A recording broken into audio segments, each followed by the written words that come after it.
Welcome to News from Neptune for June 14th in the 24th week of 2019. I'm Carl Estabrook. The socialist Rosa Luxemburg, murdered by a self-proclaimed socialist government a century ago, said, "The most revolutionary thing one can do is always to proclaim loudly what is happening." Remarkably enough, we seem to be verging on a discussion in this country of what the term socialist actually does mean. It's not easy, owing to a generation of generations, plural, of U.S. propaganda. Noam Chomsky, who inspires our program, says, terms like capitalism and socialism have been so evacuated of meaning that I don't like to use them. There's nothing remotely like capitalism, in Karl Marx's sense, in existence. To the extent there ever was, it disappeared by the 1920s. Every industrial society is one form or another of state capitalism. That doesn't deny that state capitalist regimes that called themselves socialist made immense strides in the 20th century, in Russia and China notably. Since 1990, News from Neptune has been a weekly hour of spontaneous and unrehearsed discussion of the news of the week and its coverage by the media. First on a so-called community radio station, and now via Urbana Public TV and YouTube. Earlier editions of this program are available at archive.org. Chomsky says in the U.S. media, either repeat the same conventional doctrines everybody is saying, or else you say something true and it will sound like it's from Neptune. David Green and I will try to say some true things on a deep fake edition of News from Neptune. David and I aren't really here. We're put together from pixels and memes and other electronic chaff floating around the UPDV studio, and if you believe that, you're ready to deal with American politics today. Fake war and fake elections designed to keep the U.S. business elite in power by misleading the public are the order of the day. I want to begin with something about this contretemps about the attacks on ships in the Gulf of Oman. The U.S. is busily spinning this to maintain its war provocations against Iran, but there's not much to it. You want to start with something else, David, or shall I run into that? Well, why don't you do that first, and then we'll get back to World War II. Oh, okay, good. We'll work our way backwards Yeah. today, as we usually do.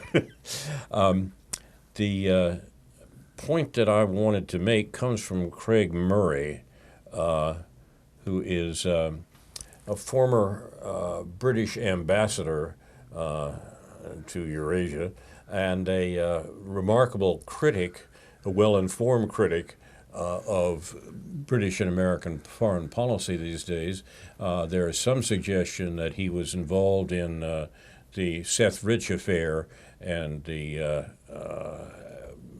leak of materials from the Democratic National Committee that the Mueller report is based on its assertion that those materials were hacked by the Russians, and that's the central nub of Russiagate.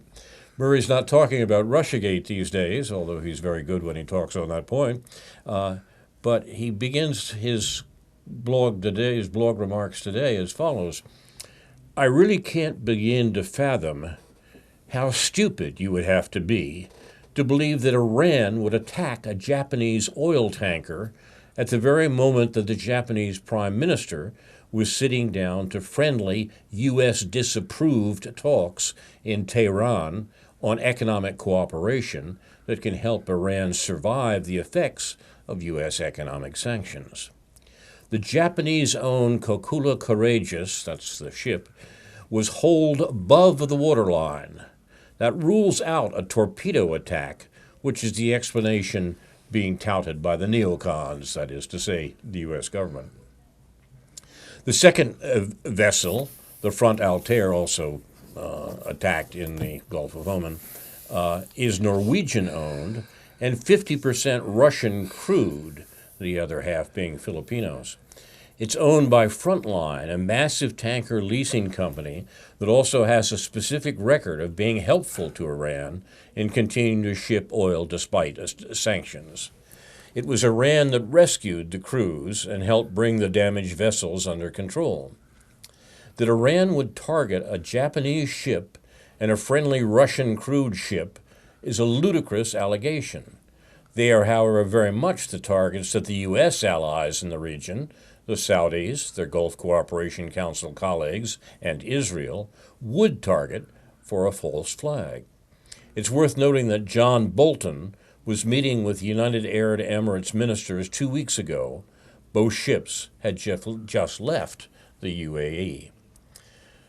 The U.S. and their UK stooges have both immediately leapt in to blame Iran for the attacks on the ships. The media is amplifying this with almost none of the skepticism which is required. I cannot think of a single reason why anybody would believe this particular false flag. It's notable that neither Norway nor Japan has joined in with this ridiculous assertion. Now, this is important because it suggests what the U.S. is willing to do to try to get its Israel-approved war with Iran going. It's not quite correct to say that.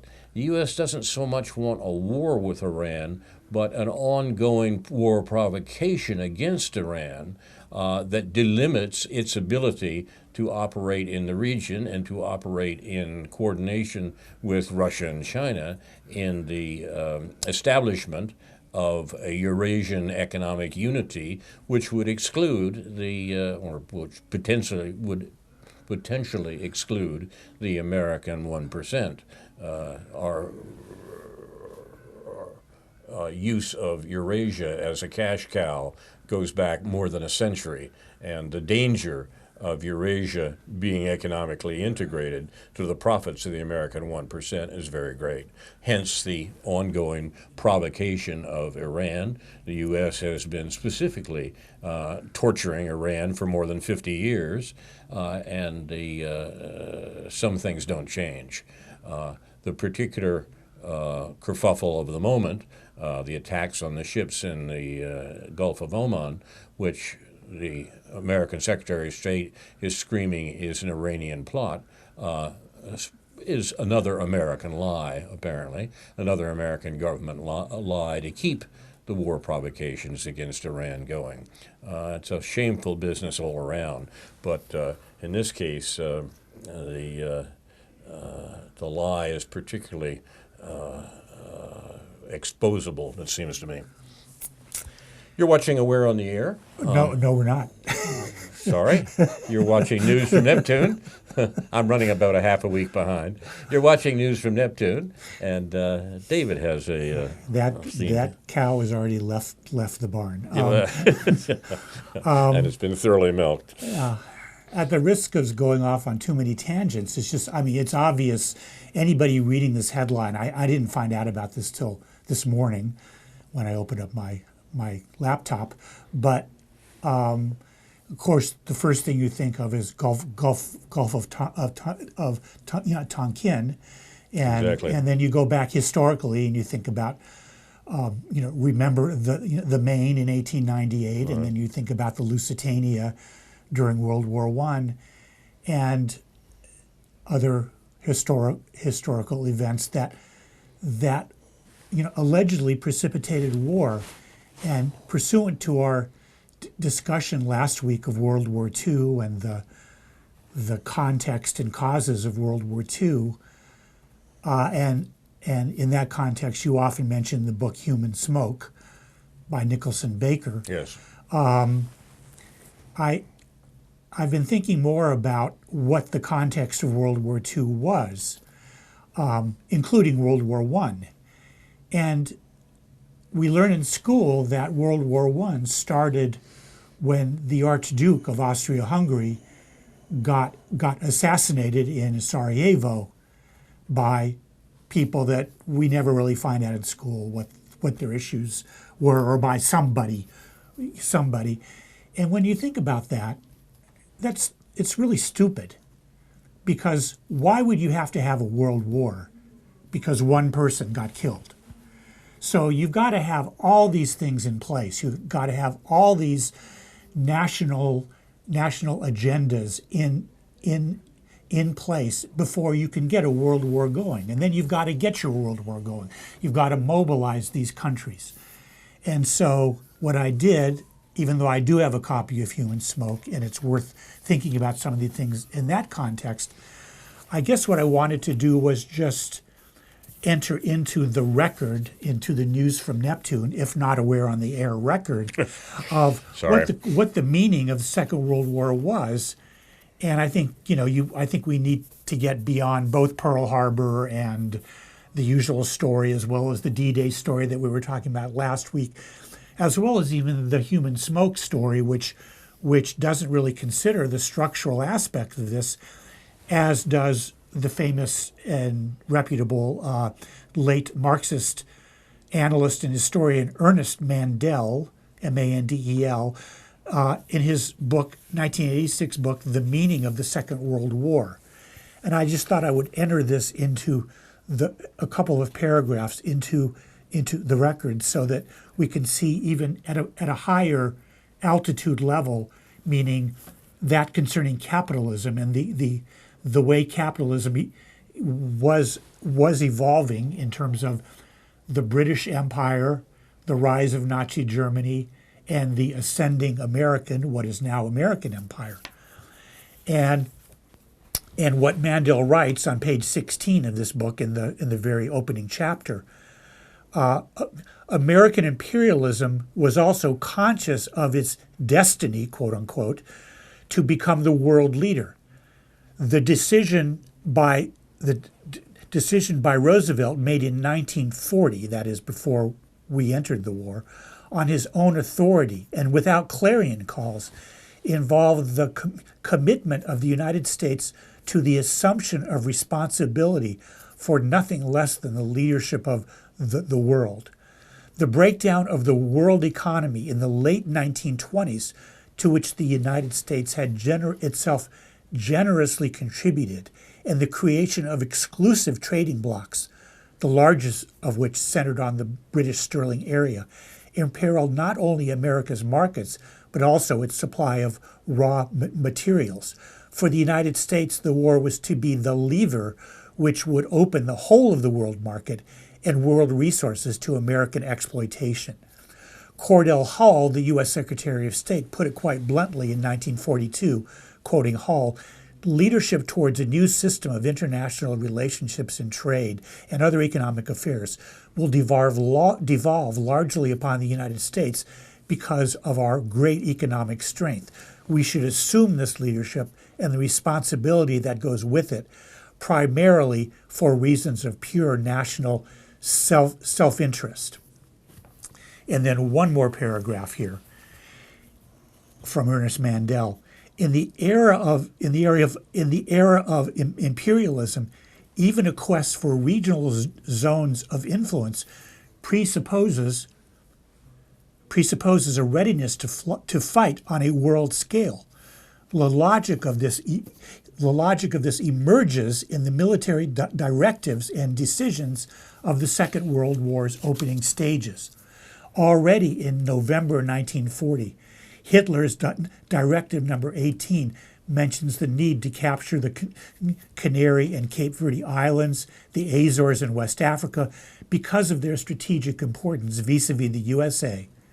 Iraq and Iran were mentioned as further goals of the Caucasian operations, the German operations, and Directive Number 24 of 5 March 1941 extends German war plans as far as Australia. Echoing these concerns, Iceland, the Azores, the Cape Verde Islands, and the port of Dakar, that's in Senegal, were all seen by U.S. strategists as necessary for the reconquest of Europe and a line of defense to be held against possible German attack. Roosevelt was convinced in 1940 that if Britain fell, a disastrous war for the United States would be inevitable, for Germany would attack the Western Hemisphere, probably at first in Latin America, as soon as she assembled a sufficient naval force and transport and cargo fleet. Not too long a process with the shipbuilding facilities of Europe at Germany's disposal. And Japan would go on the rampage in the Pacific. So So just one more long sentence.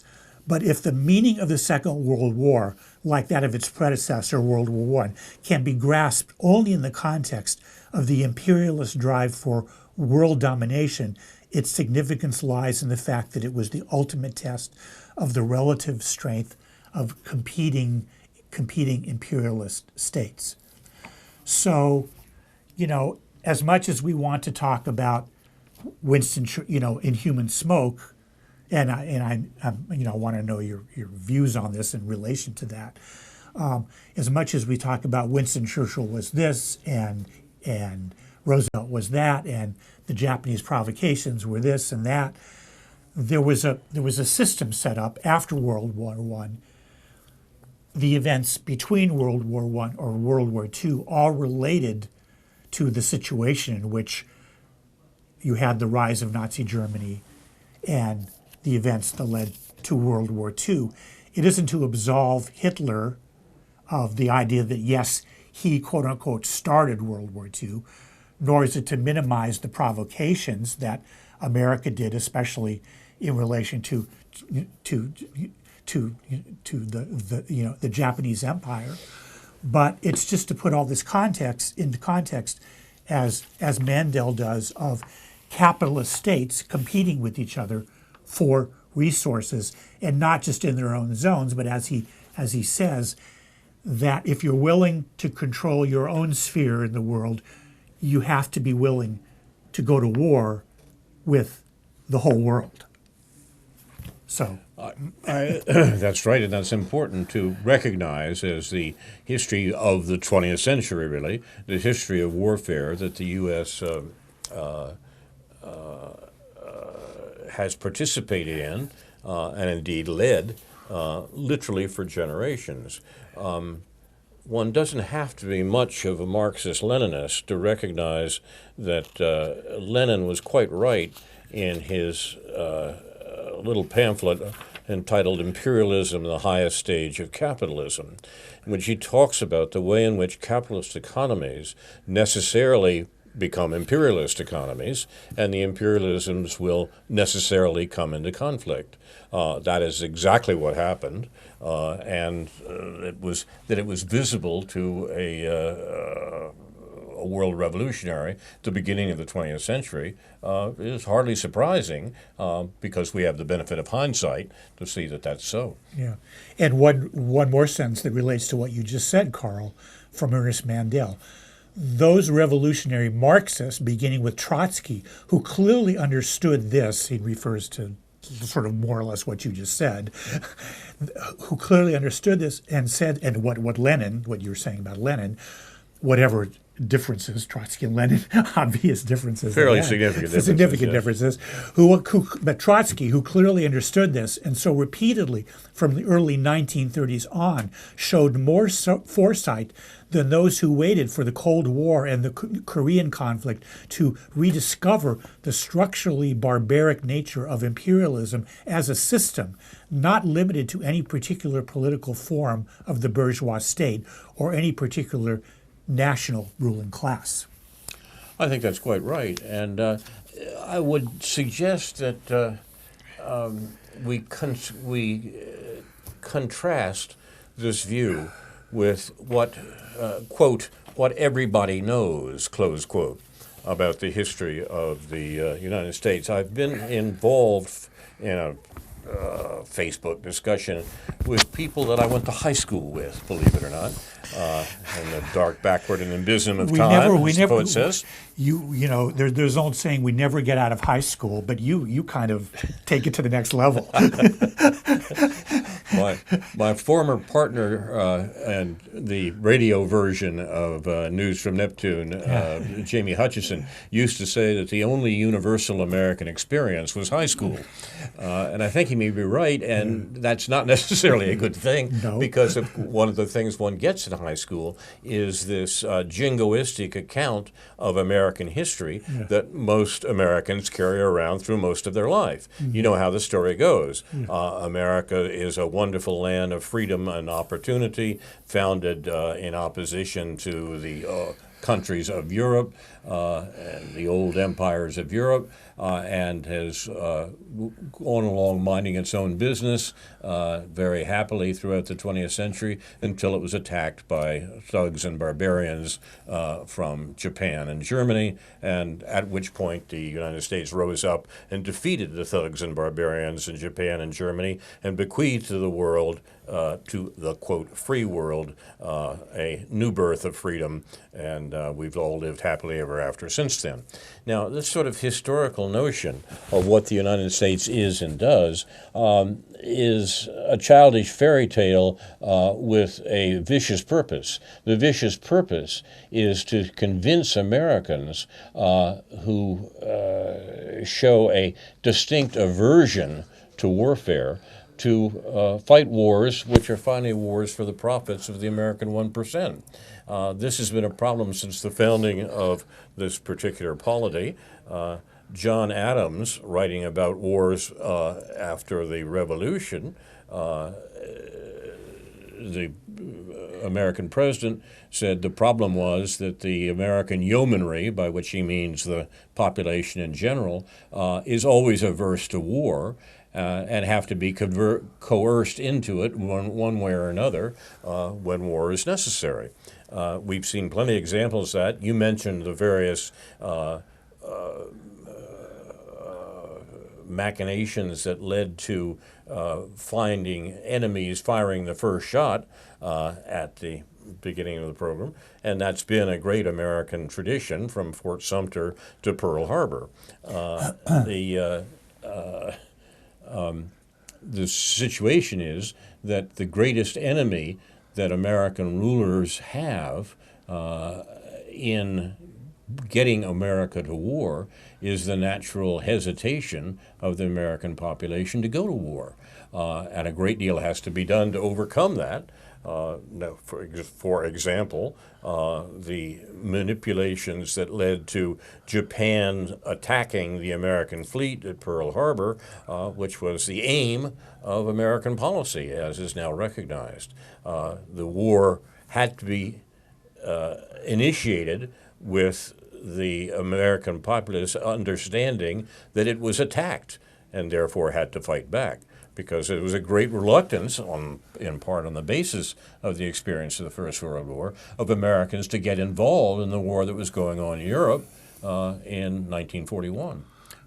But it was managed, and then the propaganda had to be shaped to fit the occasion after the end of the war about how the United States saved the world from a war it didn't want.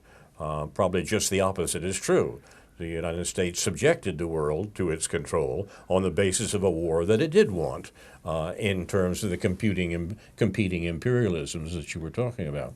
So our enemy in many of these cases is the immense effect of the greatest propaganda system in history, that is the American media, and we all suffer from it. It's as if every time there's this significant attack, including obviously the 9/11, the World Trade Center, the history starts all over. It's like the clock starts running then and there. Forget about 100, 200, 500, 1,000 years.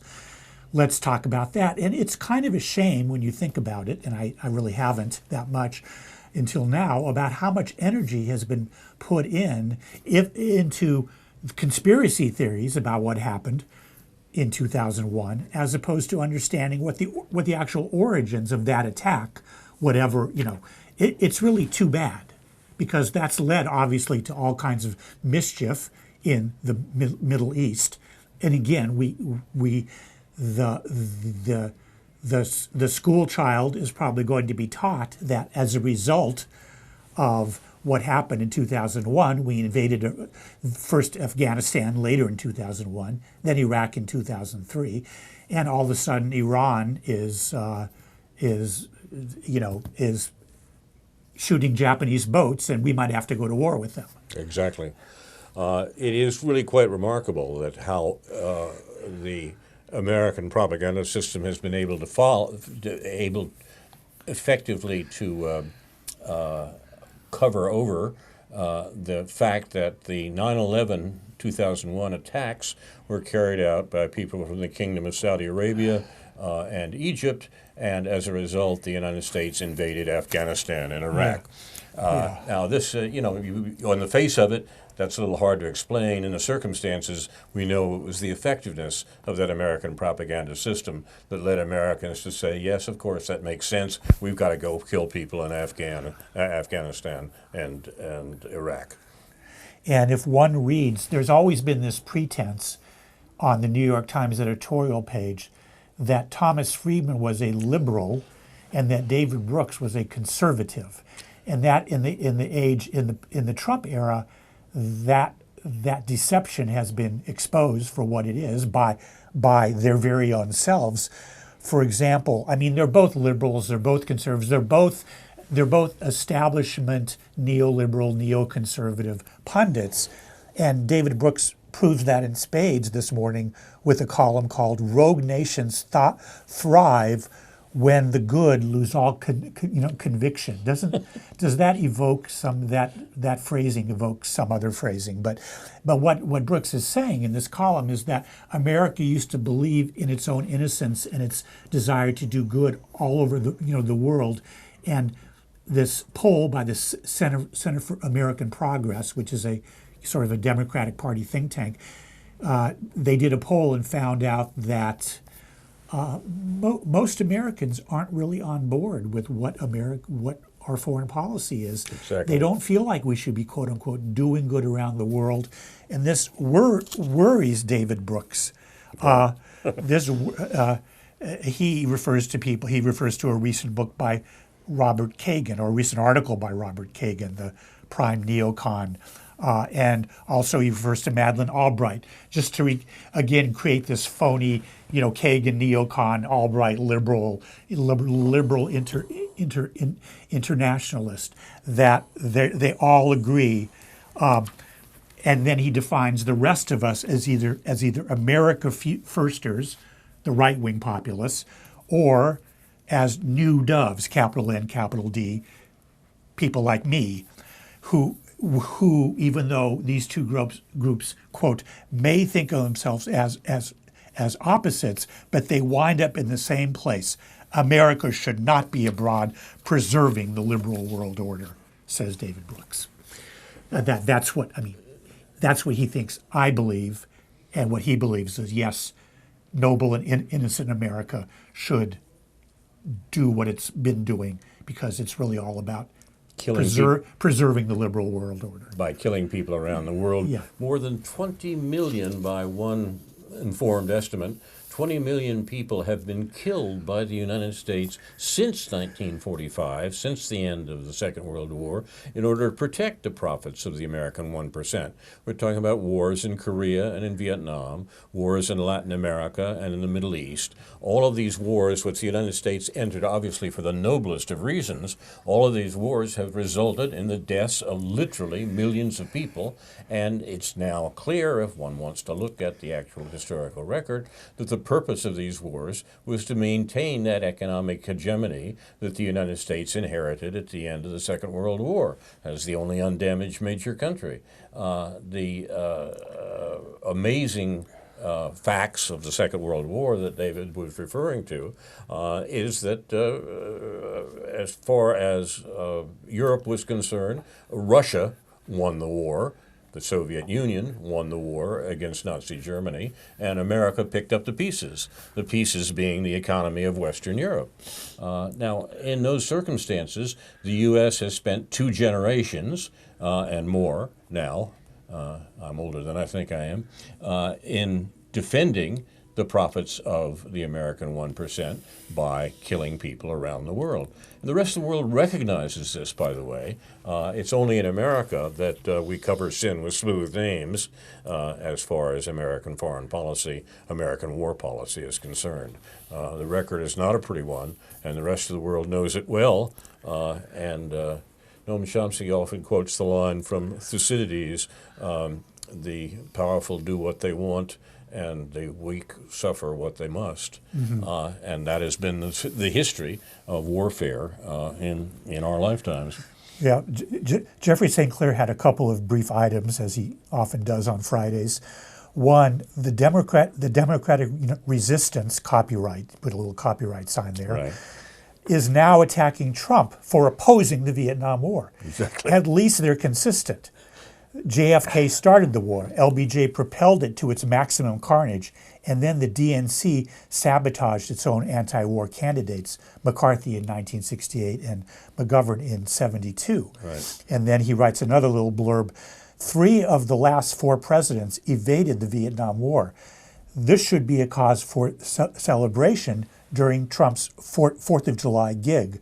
I hope he pays homage to the other 500,000 men who served their country by resisting genocidal war.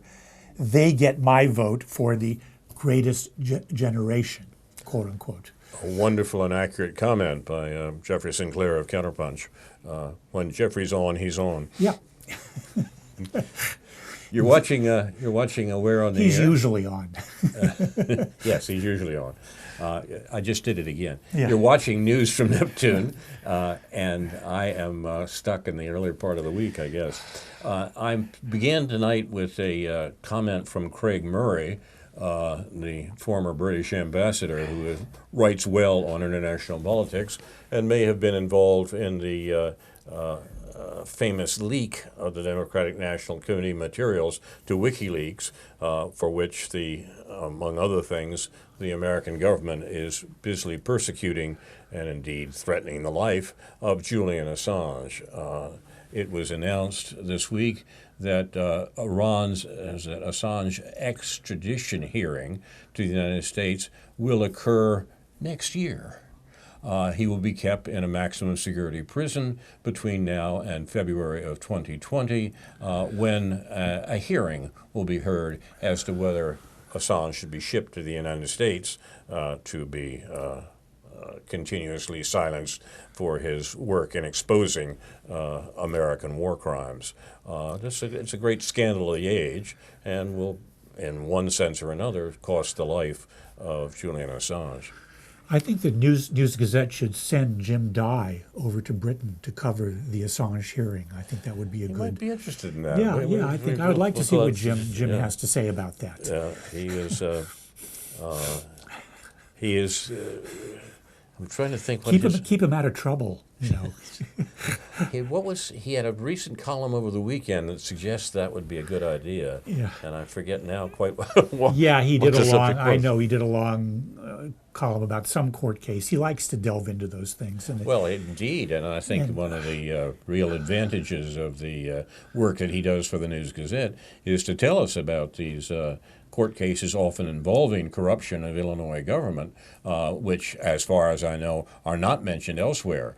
The investigative reporters of the other news media somehow seem to miss these cases about Illinois corruption in the courts and the government. I support his doing that because it keeps him off of repetitive weekly columns about finding excuses why it is that rich people in Illinois shouldn't pay more taxes. So I'm all for keeping Jim occupied. I'm being slightly facetious in my comments here, but still, he is capable of actually sitting in a courtroom and relating and doing a little digging and finding what's going on and whatever corruption there is. That's a different issue, and why he harps on that is a different issue. But and he and his colleague also publish our letters, so it's worthwhile in that regard. Yeah. And recently, they published a couple of letters of mine referring to the tax situation in this country, in this state rather, which seems to me to involve a recognition that the proposal to raise taxes is not a good one, and that there are other sources of revenue should be found. But we've talked about that before. Yeah, and upcoming in a week to 10 days will be my latest letter, which refers to the situations in the Asian theater in the South China Sea and other places around there, which have caused the deaths of of U.S. service persons resulting from the fact that we spend a lot of money on big boats, but we don't spend a lot of money on training people to actually steer those big boats. And beyond that, my criticisms of Rodney Davis and so on and so forth. To move from not exactly the sublime to the ridiculous, but from the ridiculous nature of Illinois state politics to the certainly not very sublime conclusions of Robert Mueller on the Russiagate phenomenon, I'm taken back to Craig Murray, the Britishman, he's a Scot actually, that I mentioned at the beginning of the hour, the former British ambassador to Kazakhstan, I believe, who's been writing very well about politics in Britain and the international stance of the remarkably confused British government. He's probably just happy to be the hell out of Kazakhstan. Anyway, I'm sorry. But Murray also has, it seems to me, one of the better accounts outside of the United States, or indeed anywhere, of the Mueller probe. The Mueller business, which still takes the place of politics in the United States right now, is properly excoriated by Craig Murray, as very few American commentators do. Aaron Maté at the top of the list, Caitlin Johnstone and some others, but on the whole the matter is kept within bounds in America, and the real nature of the Mueller probe is not much alluded to. Craig Murray wrote, Mueller, as a matter of determined policy, omitted key steps which any honest investigator would undertake. He did not commission any forensic examination of the Democratic National Committee servers. Now, these are the computers that the Democratic National Committee claims were hacked by Russians, and the precious emails of the Democratic National Committee were exposed. Parentheses here, one talks about the hacking or lack thereof, the hack or lack of the Democratic National Committee's emails, but rarely what those emails actually showed. What they actually showed were things like massive contributions from Saudi Arabia to the Clinton campaign and other mopery and dopery around the Clinton campaign. The content of those emails from the Democratic National Committee are not discussed, only their provenance. Murray continues that Mueller, in investigating Russiagate, as a matter of determined policy, omitted key steps which any honest investigator would undertake. He did not commission any forensic examination of the DNC servers. He did not interview Bill Binney. Binney's an interesting guy, a man about my age who's been around for a long time in the NSA and emerged as a whistleblower and a technical expert that has been unassailable in his account of this hacking of the DNC servers, pointing out that it was technically impossible for it to occur the way the DNC and the Mueller report assumes it occurred. We should stress this because the Mueller report, which was supposed to be about Russian interference with American elections to get Donald Trump elected, otherwise it wouldn't have happened, right? Turned out to begin with this issue of, or this question of the hacking of the DNC emails. That's the linchpin of the entire report. That's what it turns on. That's what it begins with and what it's centered on. Now, if that's not true, and it probably isn't, the whole Mueller report falls apart. Mueller's failure to do these obvious things, including interviewing Julian Assange. Remember, the DNC emails passed through WikiLeaks And that's one of the reasons, well, perhaps the most important reason, that Julian Assange is being persecuted by the American government. There never has been, by any U.S. law enforcement or security service body, a forensic examination of the DNC servers, despite the fact the claim those servers were hacked is the very heart of the entire investigation. Instead, the security services simply accepted the evidence, in quotes, provided by the DNC, the Democratic National Committee, own security consultants, a company called CrowdStrike, a company politically aligned with, wait for it, guess who, politically aligned with the Clintons.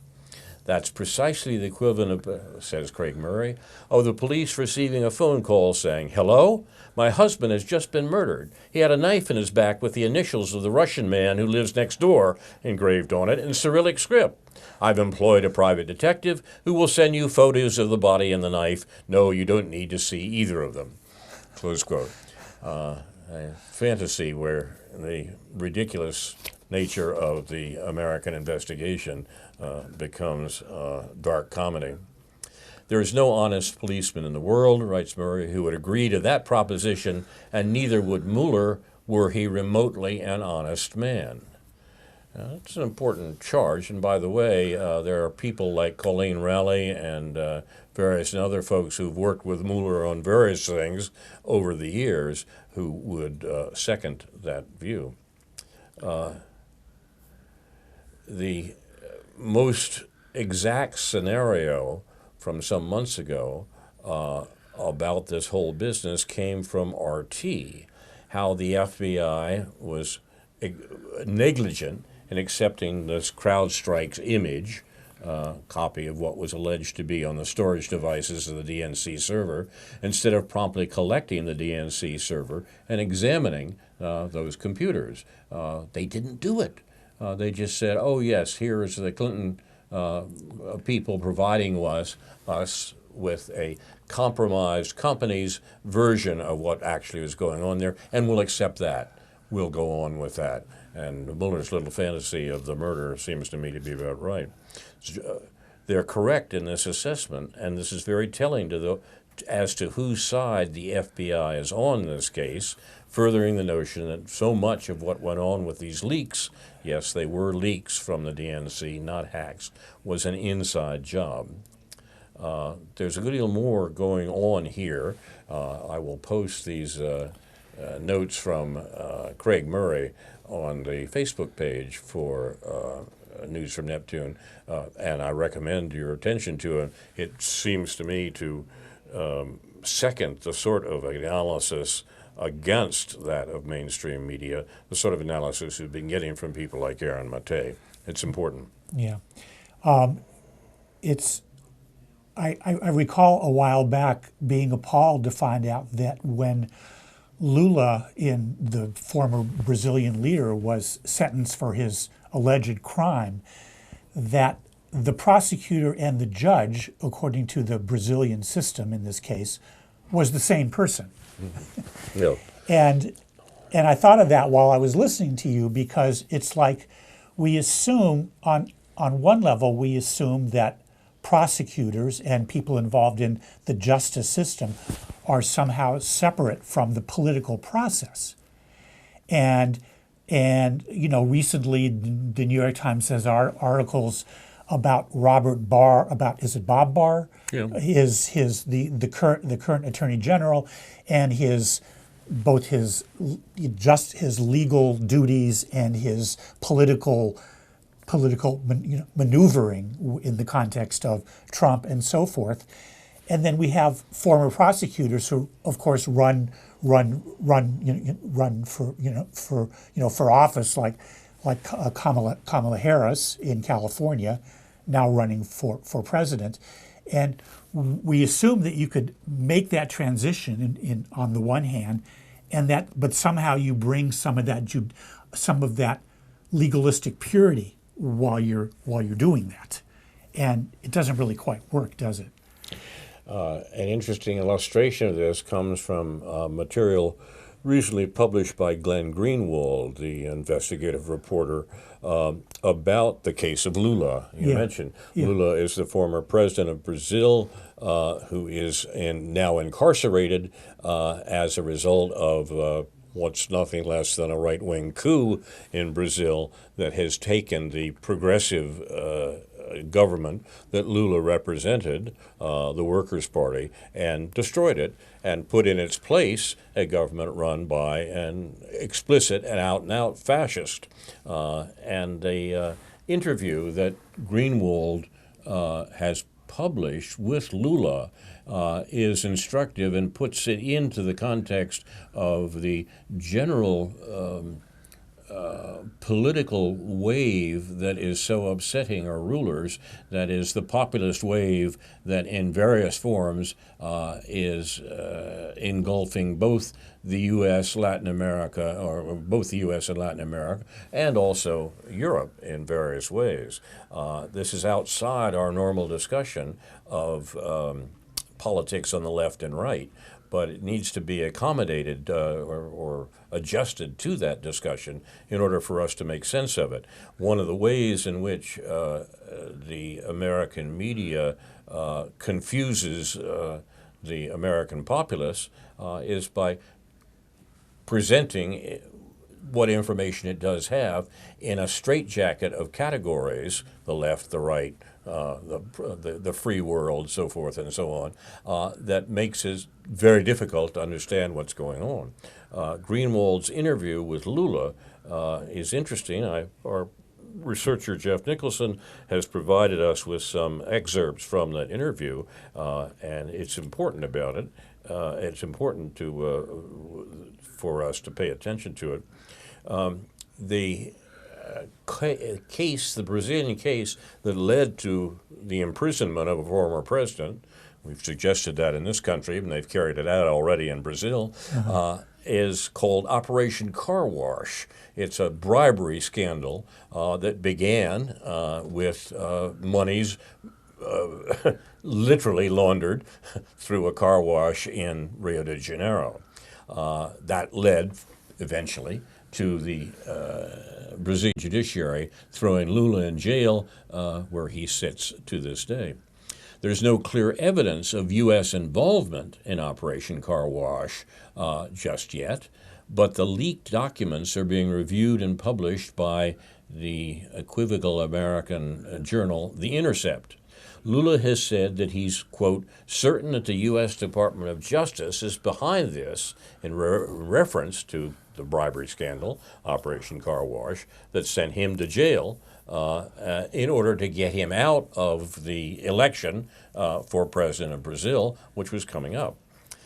They also immediately, who was thrown in jail, denied all interviews with Lula from prison during the run-up to the election, because, as Greenwald writes, quote, throughout the election of 2018, The Intercept Brazil, that is the journal, and me personally, relentlessly sought judicial permission to interview Lula from prison, as did several other outlets.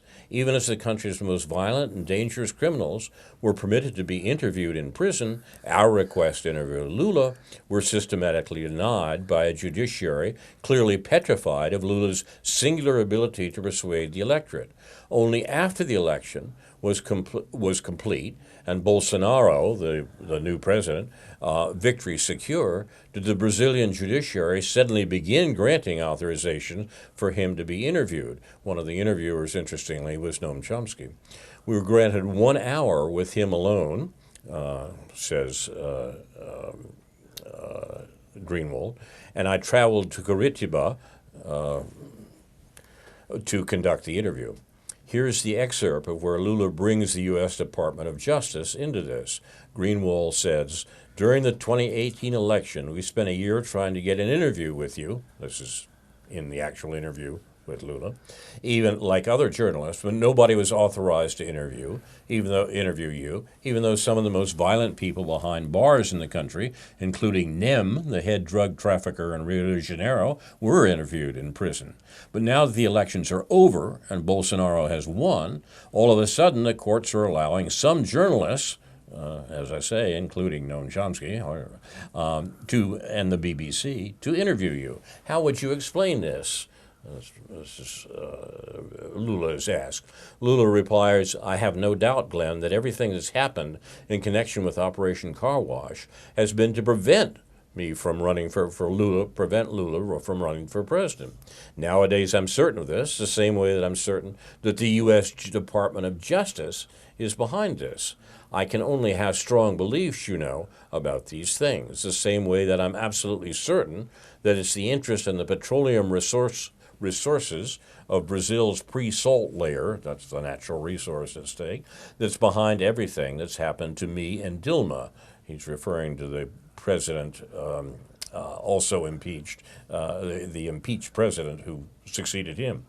Namely, the coup against Dilma, my imprisonment, the accusations. You see, Operation Car Wash could have had an important role in punishing the businessmen, if they're guilty, and allowing the businesses to keep on creating jobs, paying salaries. They could have kept Petrobras, that was the national oil corporation in Brazil, from going broke, from being sold, from being divvied up as it is.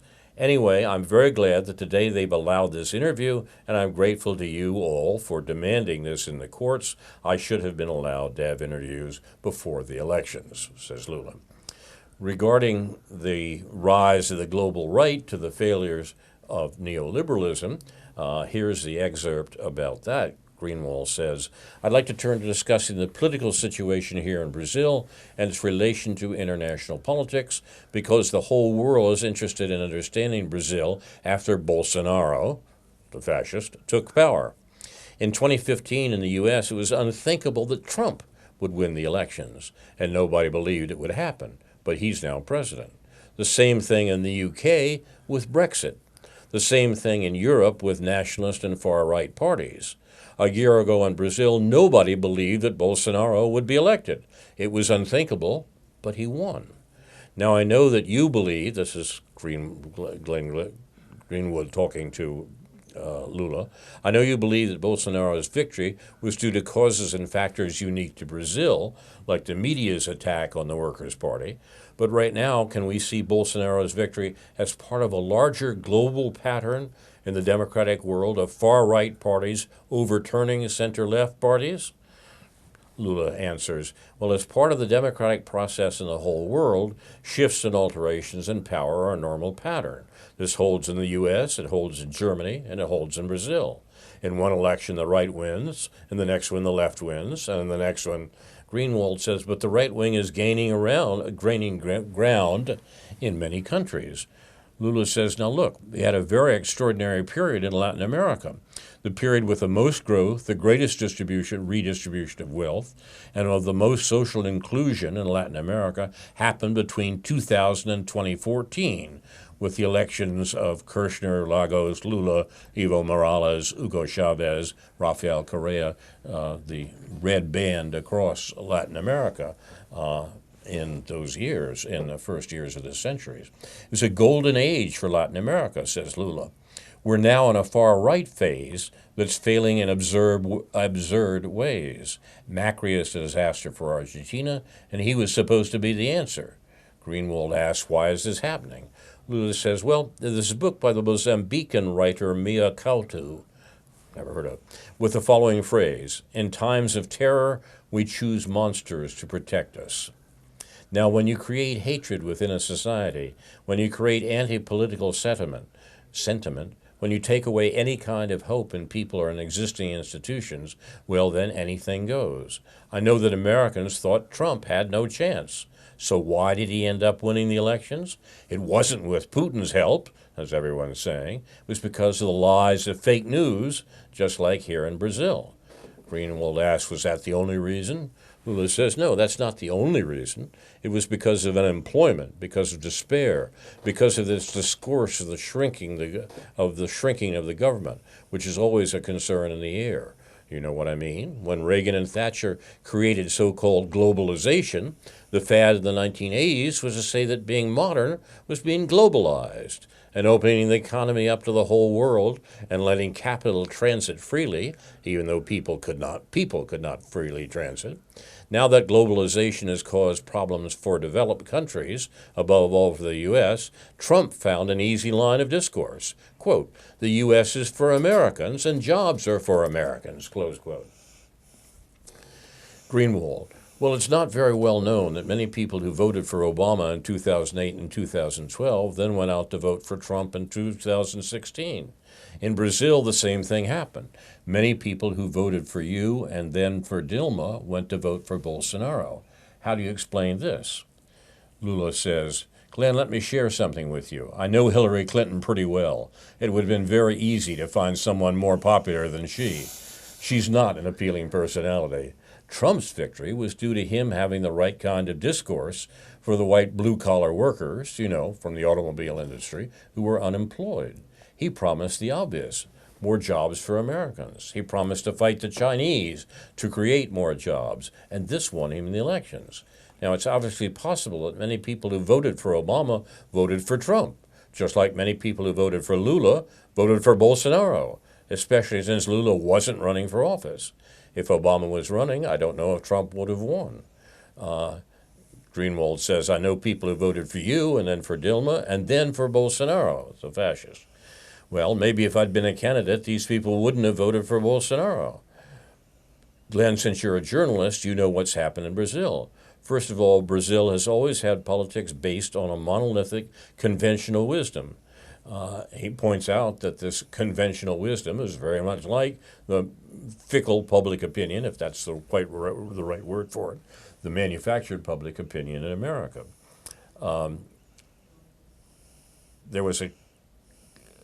There's more of this interview. I'll post the rest of it on the Facebook page for News from Neptune, and you can read it there. But the point, it seems to me, that's worthwhile taking away from this is the similarity of politics and this populist wave, whether it's Brazil, the United States, or Europe, that's at stake. And the